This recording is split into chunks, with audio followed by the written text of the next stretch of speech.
section of our local sporting store. On one fateful April Friday strolled my Uncle Isidore. On a shelf there on the left there hung a red and yellow sign. It said exploding targets, and it caught my uncle's eye. He bought the one to start with and he set it on a post. Went and got the 30-30 that he hunted with the most. After 7 tries he hit it. Then he called me on the phone, hollering, "Jesus God Almighty, they make targets that explode." He said, "I do believe I missed her." I said, "Yes sir, yes sir, yes sir. Believe I'll try a little closer." I said, "No sir, no sir, no sir. What the hell were them folks thinking?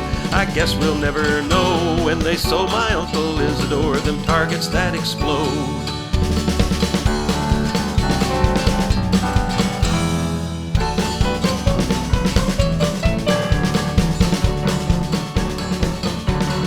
By the time I got there, he had been back to the store and had bought up all them targets he could possibly afford. For he'd begun to think what with the blast he got from one, all them targets put together would be just that much more fun. I expressed some reservations, but my uncle felt no fear. Just a rush of creativity, stupidity, and beer. 'Cause you know the voice of reason cannot stay the hand of fate once a man like Uncle Isidore decides to detonate. He said, "Can you believe I missed her?" I said, "Yes sir, yes sir, yes sir. Hey, let's try a little closer." I said, "No sir, no sir, no sir. Well, things might have turned out different if Aunt June had been at home when they sold my Uncle Isidore them targets that explode."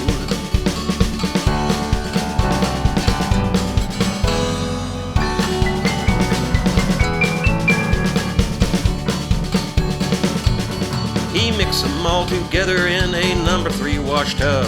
Then he covered it with plywood and set it on a stump and began to roam around and cast his gaze about the place to identify some likely things to send to outer space. He got a busted shutter and a can of paint, a pound of butter and a plaster saint, a gopher trap on the window screen, a Precious Moments Christmas scene, tiki torch, tractor parts, left rear tire off an old go-kart, needlepoint said home sweet home, a front yard jockey and a garden gnome. Some twisted copper tubes from when he tried to build a still, and a half a tank of propane that he took off of the grill. And the grill, what the heck?